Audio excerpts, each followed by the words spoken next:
for the action here. Welcome to the feature match area, everyone. We got August on the bottom there, and we got Matt Nass up top. Domain against Azorius Omniscience. Should be a lot of fun. Yeah, this is basically Matt's got to almost hope a little bit that things go wrong for August. You know, yeah. I think part of the Omniscience deck in the format in general is the fact that it is a combo deck. It doesn't have a fail rate. Yes. We saw it 2 weeks ago. There were some games where Omniscience just had all 4 Omniscience in the bottom 20 cards of a library, and it makes for a really awkward game, you know, so. It makes for the best game, Jim. It makes for the absolute best game. That is true.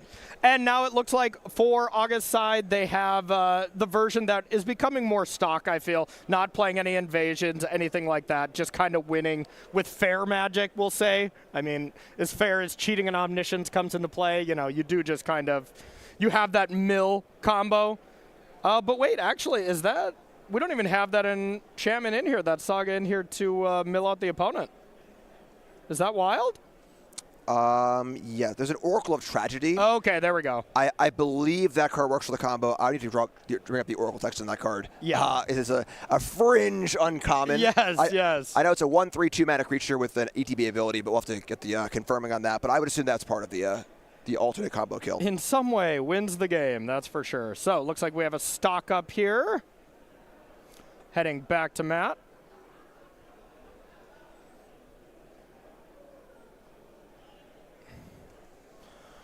All right, and Matt thinking this out here. Doesn't have the kind of ideal start you want, or really any start whatsoever. Really wanted to have up the beanstalk, something like that to get it going.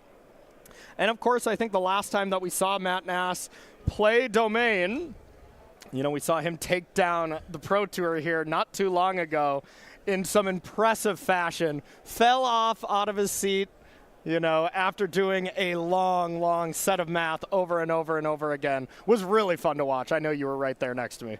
Yeah, very, very stressful last turn or two. Yeah. All right, there we have a Verge, 4 mana available. There is the Oracle. Yeah, so I mean, that doesn't win the game, right? Right, I might be missing something. You can obviously do it where you can loop through and you can just like shuffle cards in, keep drawing cards. Yeah. Set up a battlefield of 4 dragons in play and counter spells in your hand to win that way. Yeah. So not a direct kill, but almost just as good and a better card to just cast and block with early on. It seems like these Omniscience decks are just pulling farther away from the unplayable cards as far as they can go, where they're still winning games. And it really does seem like the way to do it here. Just have a bunch of counter spells, win with your dragons, and go from there. All right. Overlord of the Hauntwoods for Matt there. And then back to August. Here's the Umbrellos. Here's the Omniscience. And a heavy sigh from Matt. Yeah, so this is the 1-turn window if Matt has a Leyline Binding. There could be a target on it if August's first spell is not another Omniscience. Yeah, because that would negate it there. Or, you know, if they just had any kind of counter spell, anything like that, we would be pretty much all set. Well, the window's open. Okay. Looks like Matt does not have anything to say about it. And looks like we're communicating something here. I see another dragon getting cast. I don't know if this is August saying hold priority, and then they are just putting essentially 2 Sifs on the stack. Not sure why you would do that. I'm not sure either, because you want to draw more river regents, I would think, right? Yeah, of course, it will shuffle back in a resolution, so having it back into your deck means that you will have more access to draw it randomly. Realistically, like, this is the spot where you feel a little bad playing as Omniscience because, like, they could, in theory, fizzle here. Yeah. It is pretty unlikely. And I don't see how if Matt had a Binding, it wouldn't already be on the table.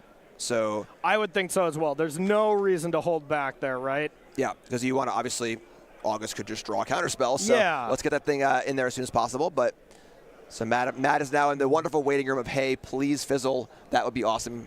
Help me out here. This is Matt saying, you know, at least when I'm in this spot round 1, you know, if I'm playing in this kind of scenario, it's like, all right, how's my day going to go? You know, like, oh, I'm just losing on turn 4. Okay, this could be a brutal one. And it does look like Matt has the Leyline Binding here. So The first Sift has resolved. The first draw 3, discard a card.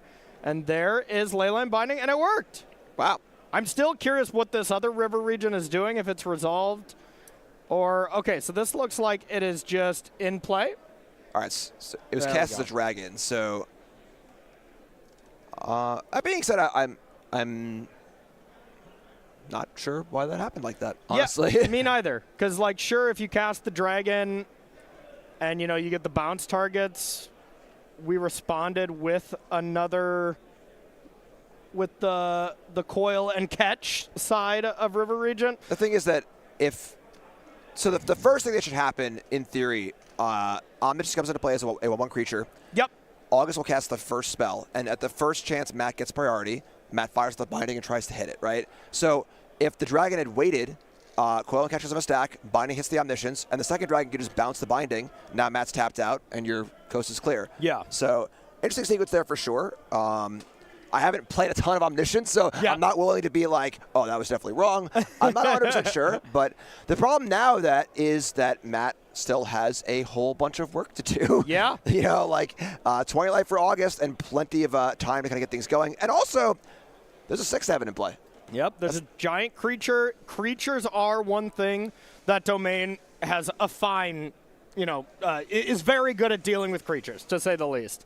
You know, so that's not the biggest deal, but this combo will come back here at some point. Now, the one thing is August, they were not able to draw enough cards to go end step, discard to hand size, and get that Omniscience back in the yard to kind of put Matt back in check, as we like to say, with that Omniscience ready to combo again. So August may have to do a setup turn, but we do, of course, have the Roiling Dragonstorm as well that you could play, discard, and then play another Umbrello's Awakening next turn. So still possible that August would get it going once again.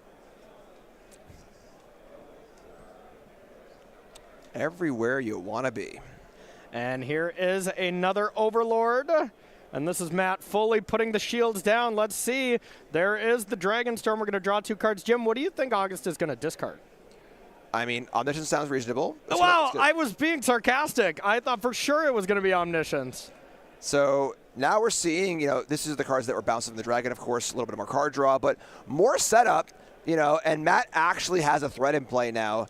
Yeah. To be fair, got to get through the dragon. It's a chump blocker here also, still pretty far from lethal, but Azur can activate this binding. We can see some damage kind of burst out of nowhere, so there's still a lot of work for Matt to do, but this is definitely, you know, this game is still going, thankfully. Absolutely. And I did see on Matt Nass's side Azur in hand, so that play is good to go.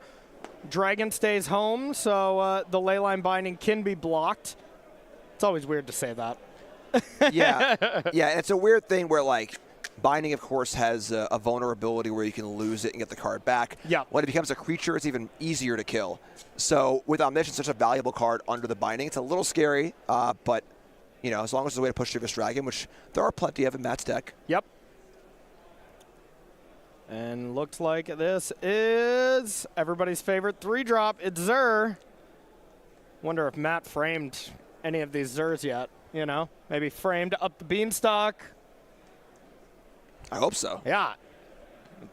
After taking down a Pro Tour, you'd think you'd have to. It'd be required. Yeah, I actually I loaned Reed 2 Mountains, Mirage Mountains, for the PT he won, and I had him sign them when he gave them back, and then I had Seth sign a Rain Ripper.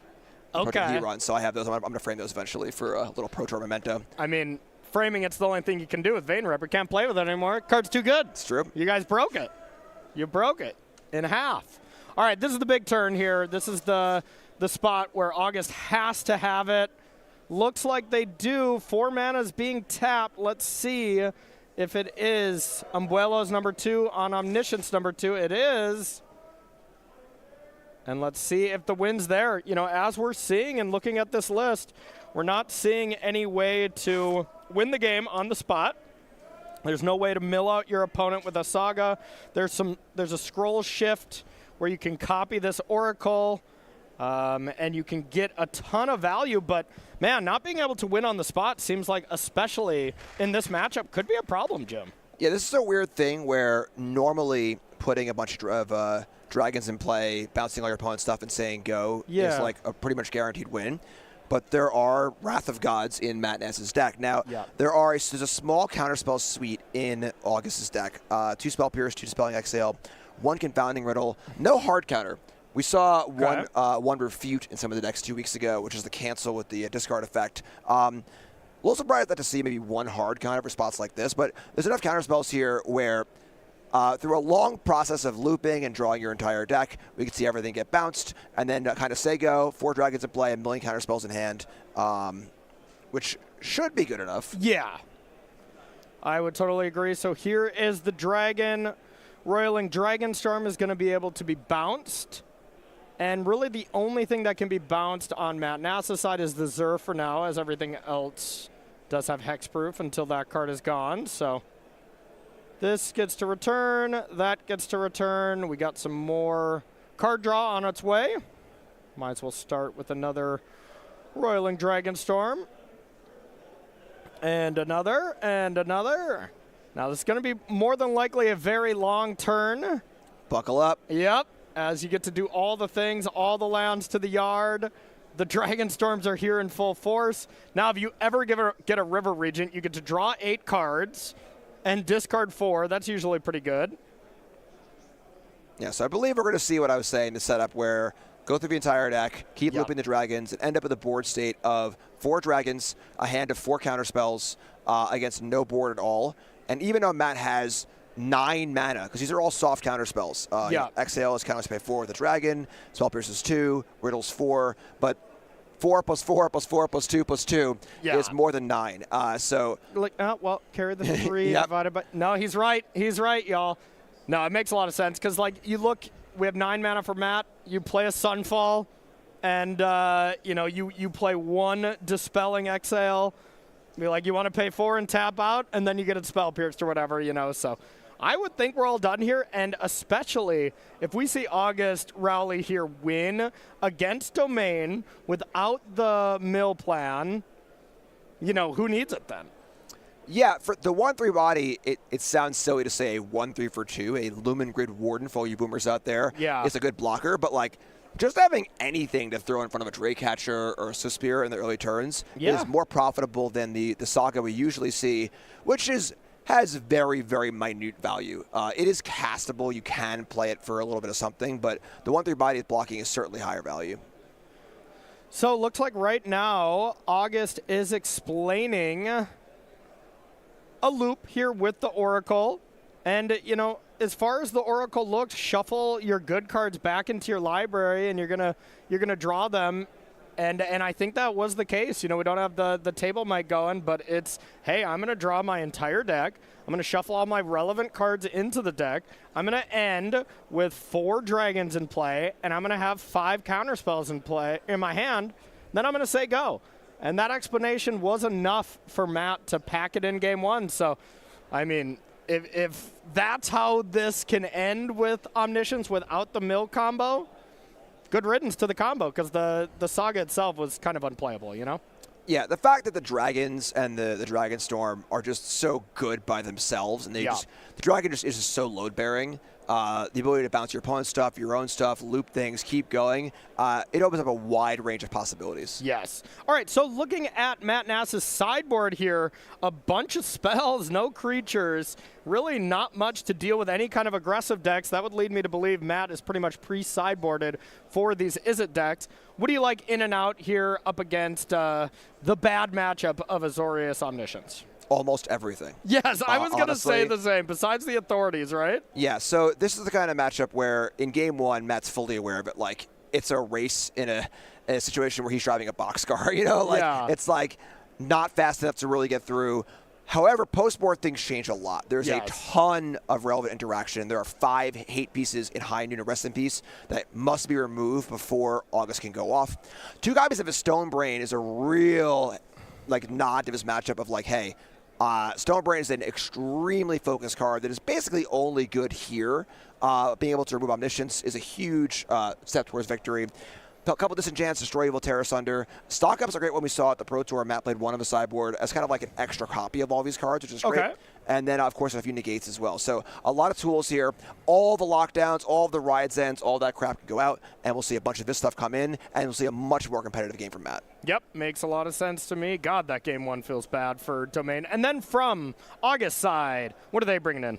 So we see the transformational-esque sideboard for August. 2 Beza, Clarion Conqueror, Overlord, Abolisher. So we can see some amount of changing. The problem here is that whereas against a deck like Izzet or a more low to the ground kind of deck where they have trouble beating one Overlord or one Beza or one kind of big thing, Domain wants to play that game. Domain is a much better Overlord of the Mistborn's deck, and is a deck that's not going to fold to a single Beza or Overlord. So the transformational plan is not going to be super effective here as a full plan. It can be a little bit of a distraction. So Overlords and Bezas are kind of not really exciting. Abolisher is nice here as a way to play around the negates and other disenchant effects. Yeah. If August can set up a turn where it's Abolisher, sorry, all your negates and disenchants are off, then Omniscience that can work as well.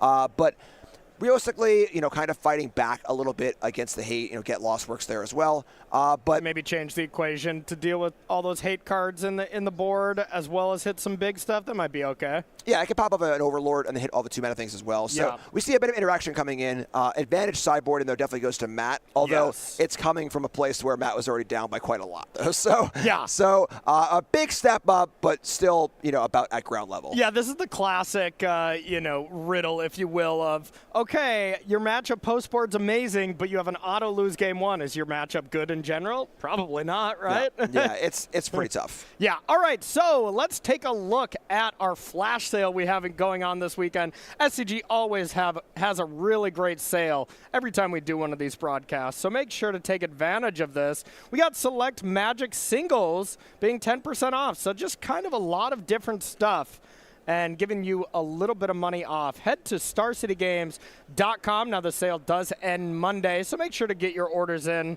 throughout the weekend as you start seeing these busted decks you see on camera that you want to start playing here at your local FNM or your RCQ. So go ahead and check out that flash sale right meow.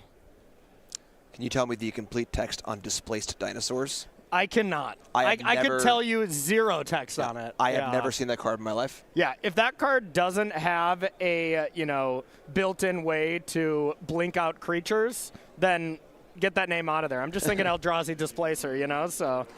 Boomer alert. Yeah, there we go. All right, players are figuring out if they like their hands. We're going to have Matt Nass, our defending Pro Tour champion, getting a Surveil here with the Hedge Maze. And a Surveil from August on the way back. Both players like what they see. If Matt likes what he see, I bet a Beanstalk's coming down. All right, never mind.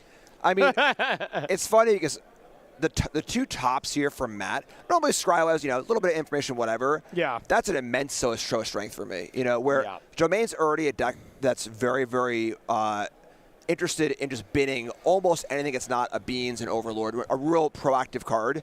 And always these Haymaker sideboard cards, too. There's just a lot of cards you want to see and a lot of cards you're happy to push. So topping 2 cards in a row is like a pretty big statement. Just give him the trophy already? Is that what you're thinking? Or is that a little too soon? Maybe a little too soon for that, but still pretty strong. All right, Overlord being impended here to get that everywhere counter. What is that everywhere counter? I cannot tell what it is. I'm getting a Settlers of Catan vibe, but there's no way. That's way too basic for Matt. So, yeah. So. Who knows? We'll have to ask him a little bit later. There is a Roiling Dragonstorm number 2. Discards cards, but no Omniscience in the yard yet, so not really putting Matt in check quite yet. Now we'll see. Here is the follow-up to get the pressure going. Here's Zur, animate Overlord, and you got to think Matt's play would have had to change quite a bit if there was an Omniscience in the yard. So that's the nice thing about playing against this deck. If you don't see it in the graveyard, your opponent's about to untap and play their 4th land, they are not comboing you. That's just how it works. Yeah, a turn 2 hate piece would be the actual nuts here. Yes. But this is pretty much the fastest clock that Matt can assemble. Yep.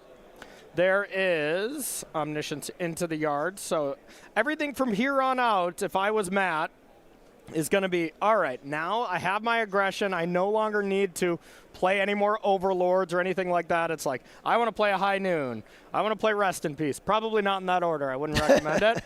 But I want to play Rest in Peace. I want to play a High Noon. I want to hold up Negate, and I want to win the game just straight away like that. So we'll see if Matt has the tools. Yeah, this is the massive difference between Game 1 and Game 2, where this also would have been an ideal start in Game 1, but it's hard to have that proper follow-up. Yeah. Where you're still just at the mercy of, this is a good draw, but it isn't the fastest clock. So now Matt has so many tools available, and August has to navigate through all of them.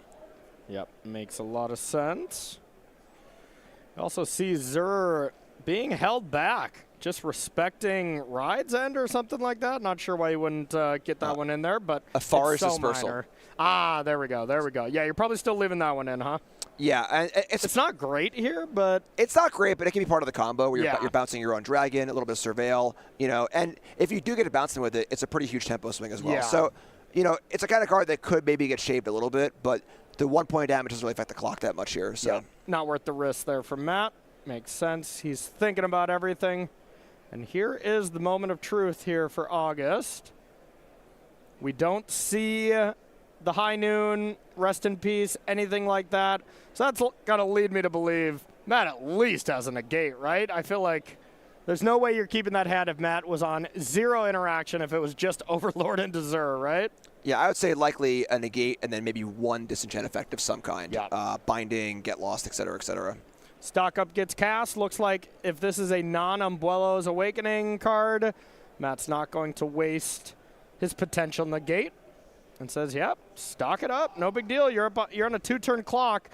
And I think the best that August can do at this point is they can play land 5 and land 6, and then next turn go Umbuelos with negate backup and hope it's enough, you know, or maybe ideally 2 spell peer backup, something like that. But that's about all August has up their sleeve. How about an end step 1 mana 6/6? Yes. Not bad. Yep. Not bad. I would like to target nothing with this Leyline Binding. Not needed. And Matt Nass is able to take game number 2 in pretty impressive fashion. So, I mean, Jim, have both of these games kind of played out as this match does?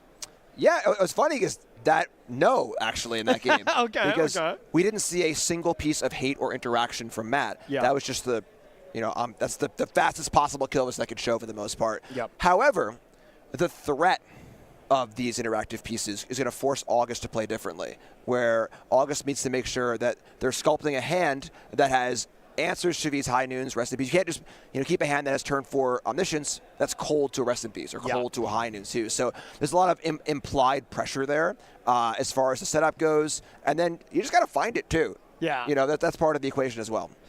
All right, let's take a look at our most exciting set, at least the set I am most excited for here. Coming up next, it is Magic the Gathering's Final Fantasy. Jim, walk us through this set. I know, at least I'm a huge Final Fantasy fan. I know you're maybe not the absolute biggest, but as far as our coverage team goes, I am not the biggest Final Fantasy fan on our team. As we know, Reed Duke is quite the Final Fantasy fan as well. But walk us through what's going on with this set. Yeah, I have a confession. I was a Zelda kid growing up. You were a Zelda kid, okay, yeah, okay. And you had your NES, and you either were a Final Fantasy turn-based kid or an action RPG Zelda kid. I was Zelda kid through and through. Okay. I love me some Zelda games. So I know very little about Final Fantasy. I believe this is Sephiroth and Cloud. There we go. You got Nailed that. it. Yes. But so I know it's a little tiny bit, but honestly, looking at the previews, one of the cool things about Universes Beyond is that, like, if the IP's for you, home run. It's out of the park, no matter what. The cards can be literally dog water and no one cares. But for me, I've really enjoyed looking at the spoilers because the cards just seem great. It's a lot of really fun stuff. It's a standard set, which is very, very exciting also. And it's also kind of fun trying to reverse engineer. Like, I'll see Cloud's card, and I'll try to infer, okay, what's Cloud's character about? Sure. From the Magic card, which is kind of fun. So, cool stuff. Pre-order now. Absolutely. For me, I think this was funny. I remember chatting with you a lot about the Lord of the Rings IP for that one. I wasn't a Lord of the Rings fan. I never watched the movies when I was a kid, you know, and after the set came out, I'm like, you know what? I'm going to watch all the movies after I've seen the cards. So it was kind of fun to come full circle. I watched all 3 of the movies. I was chatting with you about them because I know you're a big fan. And just like, oh, when I see a Magic card, I'd be like, I remember that scene. I remember that scene. And stuff like that is just a lot of fun. Man, Matt and August are ready to go here. We're just like waxing poetic about Final Fantasy and Lord of the Rings. Yes. We got some Magic to watch. We got some Magic to watch. So it looks like we have an incredible start here from Matt. We have 2 lands into the Stone Brain, and then Moment of Truth here for August. And, I mean, does Matt do anything next turn besides just crack this and name Omniscience? Like, that seems incredibly tough for August to do. So this is actually interesting because, you know, your fear with Stonebrain is it'll get answered before it's able to be activated. Yeah. Now, the only card in August's deck that can remove it is Temporary Lockdown. Okay, which is not in, right? Actually, no. I think that the good Omniscience players actually will leave in a few Temporary Lockdowns. Okay. Because of how effective it is against all the hate pieces. High Noon, Stonebrain, and there you go. So August knows what they're doing. Yeah. Wow. Because so there's a real cost there for Matt where you could just play it on turn 4 and activate it and not expose it here, but then you expose it to counter spells and spell pierce and stuff. Wow, that was incredible. Okay, so from Matt's hand, I saw a glimpse. I saw a Get Lost. I saw Up the Beanstalk as well as a Stock Up. Looks like Matt is probably trying to stock up Fine Land 4, and then next turn can piece together the combo of Get Lost on the lockdown and then just activate the Stone Brain straight away. Yeah, this is a fun, you know, now we enter the sub-game of August is fully aware there are plenty of disenchants in Matt's deck. You know, so now we're in the spot where at any point the Stone Brain could pop off and get activated. It is sorcery speed, so it can't be like on the end of turn or like that. But and then once that brain goes off and the Omniscience are gone, or maybe the Abuelos is probably a better choice. Maybe one of the 2 combo pieces is fine. Yeah. Now August is forced to play this fair game, which the Domain deck is extremely well equipped to handle. Here is the fair card, Overlord getting impended. And the thing is, you know, if we do not have the Omniscience in the yard yet, Matt doesn't have to prioritize Stone Braining this turn at least.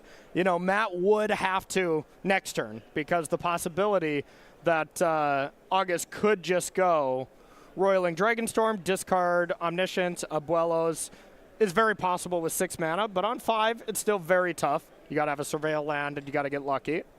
Yeah, that being said, the presence of counter spells and everything else means that we could definitely just take your shot here. Just get it out of there. Get it out of here. The thing that I was saying, you know, in one of the breaks was, you know, how this plan B of Omniscience is good against a lot of decks. It's a control deck, whatever. But again, this is the game that Domain wants to play. You want to get into a white Overlord battle with Domain, they're pumping the fist. Oh, yeah. Absolutely. But, hey, when Matt is, you know, approaching the game on this axis where, you know, he's trying to get Stone Brain in, he's trying to deal with the combo, and then all of a sudden maybe Matt's hand is so distracted in that way that, you know, these Overlords could take over. It is pretty far-fetched, but, like, let's say there's a second Overlord here. This could be kind of nasty. And there is Taking a Pain for Biza, so trying to get not only a treasure, get some life, more than likely some cards, and this is full on Plan B right now. Happening from August. I did see a Leyline Binding in hand from Matt, so feeling plenty fine at least about dealing with the Biza. Yeah, it's funny now where Matt might just bind in one of these creatures. Yeah. And just go off the lockdown plan entirely. But again, I think this sort of game favors Matt pretty heavily, which is great, you know, for Matt as far as getting set up here. And then Matt's setup turn last turn of being able to Overlord into a binding for interaction, and then a lot of flexibility here too of could get Stone Brain or could just kill a creature. So didn't fire off the Leyline Binding, but as I saw, there's Up the Beanstalk in there, so it looks like Matt is trying to get a little bit more value, which I really love here. I think I saw Rest in Peace as well, so could go something like Up the Beanstalk, Leyline Binding, and Rest in Peace this turn. And kind of deal with a lot of different things while gaining card advantage. Not so bad. Yeah, for sure. And the thing is that while a lot of decks board out removal spells against this Omniscience deck, that's kind of why the sideboard juke works. Yeah. All these bindings and Get Lost are still in Matt's deck. because they are you just can't cut all the removal, and B, they are answers to Omniscience. So there's still plenty of kill spells in Matt's deck. This is not going to be like a, oh my god, you played a creature, I can't do anything scenario. Exactly. Up the beanstalk comes down, draws a card. 2 more mana getting tapped. I gotta say, that everywhere land looks way worse than Matt's lands. I have to agree. Let's let Matt use his. All right, rest in peace. So the problem with this is Matt is taking a lot of time here. Matt is really saying, hey, hit me all you want. I'm going to get all these things set up. There are counter spells in August's deck. Yeah. So, like, we could get into this weird, like, Delver Tempo scenario where August has 8 power in play and just casts a Spell Piercer 2 and, like, somehow kind of sneaks through here. Yeah. So, but because Matt is taking this sort of line, it makes sense there was also some interaction as well. So 2 mana getting tapped. Matt didn't go proactive and try to play a Leyline Binding on his turn when there was virtually no mana available. Waits till combat and gets lost the giant 4/5. Get a couple maps, take 4 damage. Matt falling down to 12. And you got to think, this is Matt. This was a nice setup turn for Matt where we got some card advantage going. We got a hate card to deal with the combo plus a removal spell. Feels like this is the big turn for August. They need to do something nice and maybe kind of back it up with a counter spell to have a chance here, because it feels like that next turn for Matt is going to be very, very good about dealing with the remainder of the creatures here. Yeah, strong agree. You know, there was some risk in Matt's last turn, but the punish has to happen now. Yeah. The window is going to close very, very fast. If you see a Azur, another Overlord. And it's funny because the brain is still just sitting there under the lockdown. Yeah. You know, at any point of Matt's disenchant, August deck can stop being a combo deck. Yep. Which is extremely powerful as well. Yeah, and I mean, the rest in peace has to be dealt with too. So, yeah, August has a ton of things that they have to fight through to actually combo off here in any meaningful way. So, now the Overlord's going to be coming off in a couple of turns, which will be nice, but by no means amazing. And I see High Noon, a Verge, as well as a Leyline Binding in Matt's hand. Blast Zone on 1. Blast Zone also an excellent tool for dealing with these hate cards because they almost all cost 2. Blast Zone is just an incredible card in these Azorius Omniscience decks. Yeah, super low opportunity cost. Playing the first copy is almost free. Yeah. You know, and the second copy can be reasonable as well, and it just covers a lot of your bases. This would just be the best Blast Zone ever deck, or the best, deck to play Blast Zone, is if it started on 0 and it would also hit the monks. Like, oh my. That card would be just so perfect for the metagame right now. Yes, it would be a very nice cleanup option. Funny how it's better, so it's worse. Exactly. There we go. There's the Jim Davis quote of the weekend already. It's better, so it's worse. All right, going to Matt's turn. 2 mana left open. Here from August, they had the ability to crack the map as well, so 3 mana technically with the treasure. So that should, kind of put some alarm bells in Matt's head that there is some form of interaction. Looks like that was a change the equation. It's cast for 1, but the mana value is still 6. The equation has been changed. Yep. This is a math problem. It's not going to work out. Yes. Somebody didn't do their homework. Exactly. I have no more math jokes to make. That's all I got. That's all we got. That's all we got. English major here. Sorry, folks. The always scary putting in Overlord under a binding. Yes. Where if that binding is able to be killed, a whole lot of power comes to the battlefield very, very fast. And that's got to mean that Matt has a way to interact, right? Because otherwise you're just hitting one of these flyers just to be safe, right? And deal with the Overlord later? Yeah. 5 power it's not a huge amount, but it's representing a pretty serious clock with Matt already at 12. And, I mean, to be fair, just like most games you're playing against Domain, if Zur ever comes to the battlefield, the game's completely over and it's not close. You get to just animate the Overlord, animate the Leyline Binding. What can you do if your opponent, were to just gain 11 life? That's why I was saying, Matt's deck is so well suited for an Overlord game. It's really, really hard to beat Domain on this fair axis. even when your deck is like, suited for it. And the sideboard plan from August deck is definitely, it's a plan B. It is not a main, mid-range kind of deck. So that being said, that Analyze the Pollen would have been Azur, but with the fact that Rest in Peace is in play, was unable to actually collect the evidence.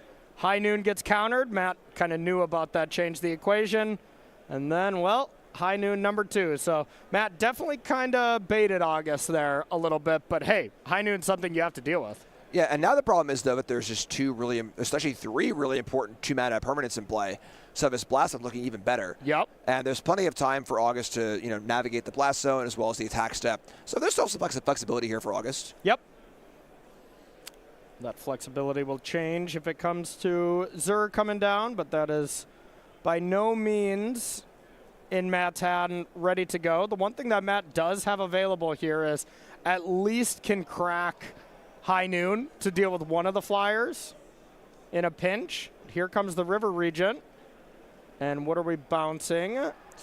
Bounce the Leyline Binding to get a bunch of tokens.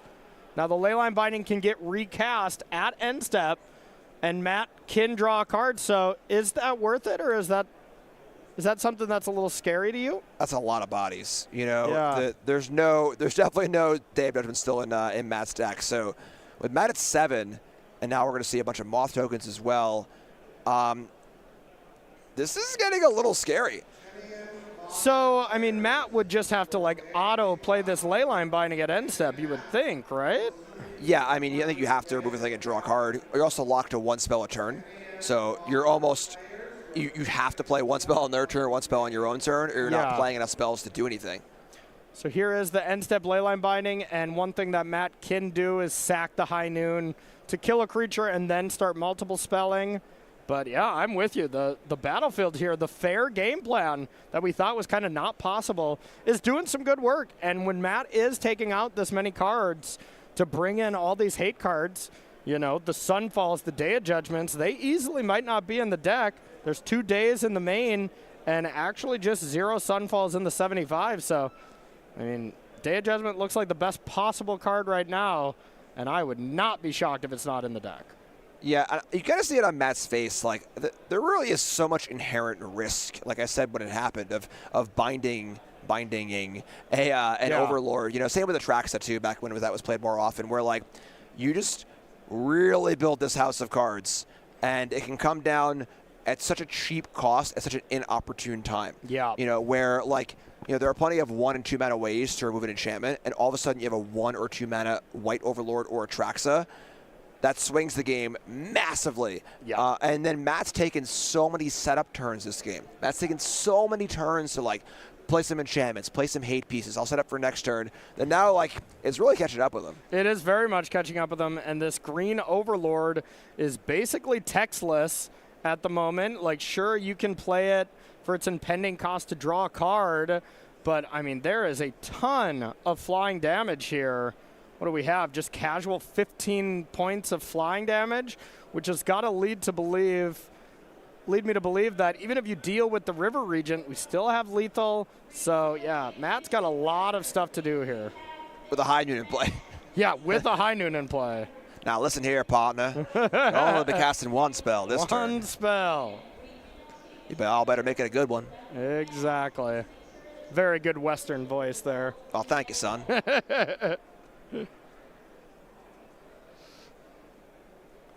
Big thinks here. Probably not a big think, and then Day of Judgment would be my guess. That would be pretty funny. Yeah. This is tough. I feel like Matt's really played himself into a corner. Yeah. This game looked good, a lot of steps of the way. Autumn has really just been playing a very chippy game, just kind of, here's a thing, here's scrappy, here's a 2-1, getting some damage in, to the point where all of a sudden now we hit this penultimate turn where Matt's like, wow, I'm at 7, I have all this stuff in play, and none of it matters. Yeah, and here's a stock up. We can't cast another spell. There's 4 land and up the beanstalk. That can't be enough. And that's just the game. I got to say, those High Noons and Rest in Peace, sure, they serve a purpose. And, they stop the combo. But both Rest in Peace and High Noon it seemed like they both hurt Matt more than they hurt August in that, because we had to analyze the policy.